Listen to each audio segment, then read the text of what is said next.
I believe him. I believe him. I think I'm finding it more difficult, frankly, to deal with Ukraine. If I may, President Putin is bombing Ukraine. Yeah. Do you still believe him when he tells you that he wants peace? I believe him. I believe him. I think we're doing very well with Russia, but right now they're bombing the hell out of Ukraine. And Ukraine, I'm finding it more difficult, frankly, to deal with Ukraine. And they don't have the cards.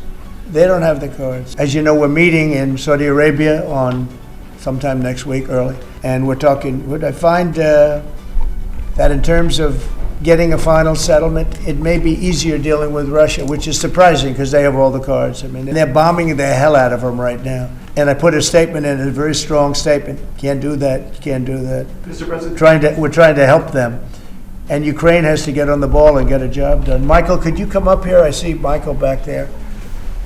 Good. I'm glad.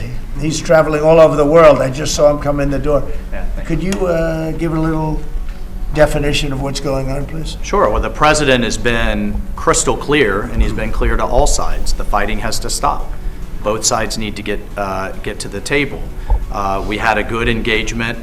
Both leaders have said only President Trump could do so, and only he has been able to do so. We had an initial engagement with the Russians.